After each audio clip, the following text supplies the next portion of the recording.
A B है, यही है ना। क्या है हमारा पी क्यू है, सॉरी पी क्यू है, ठीक है। पी का मानिए x1 है और y1 है, ठीक है।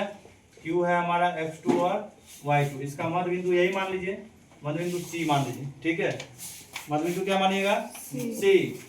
सी का निर्देशांक आपको ये मध्य बिंदु यानी एक अनुपात ए हो जाएगा, एक दोनों बराबर होगा, ये दोनों बराबर हो गया, m1 अनुपात m2, देन m1 अनुपात m2, ये दोनों बराबर है, ठीक है। देखो m1 बराबर m1 अनुपात m2, यानी कि m1 बराबर m2, m1 बट्टा m2 बराबर कितना 1, 1 बट्टा क्या आ जाएगा 1, m1 बराबर भी 1 और m2 बराबर भी क्या आ जाएगा 1 आ जाएगा, ठीक है। अब देखिए सेक्शन फार्मूला क्या कर रहा है, सी का निर्देशांक xy, सी ज्ञात करना है xy।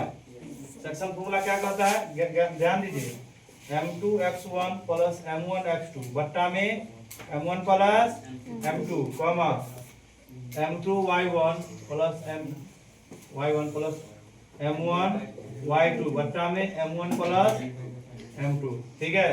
सी एक्स वाई क्या हो जाएगा, m2 का मान 1 गुना x1 प्लस 1 गुना x2 बट्टा 1 जोड़ 1, 1 गुना y2 y1 जोड़ 1 गुना y2 बट्टा में 1 जोड़ 1, तो सी एक्स वाई बराबर हो जाएगा x1 प्लस x2 बट्टा में 2, y1 प्लस y2 बट्टा में, यही फार्मूला आपका बन गया, आपको मिडिल टर्म वाला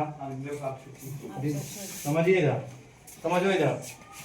अगर क्वेश्चन है दो बिंदु मिलाने वाले रेखाखंड के मध्य बिंदु के निर्देशांक ज्ञात करना है, तो सिर्फ दोनों बिंदुओं के निर्देशांक जोड़ के दूसरा भाग दे देना है, ठीक है।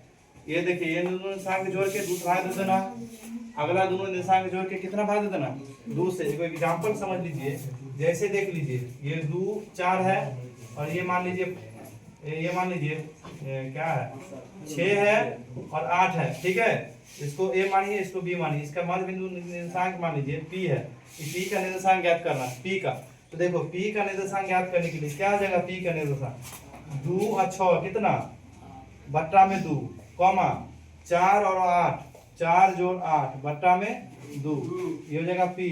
6 2 8, 8 का था कितना 4, 8 4 12, 12 का था कितना 6, ये हो जाएगा कौन चीज 4 6, यानी दोनों को जोड़ के दूसरा भाग दोनों जोड़ के x को x के साथ जोड़ना, y को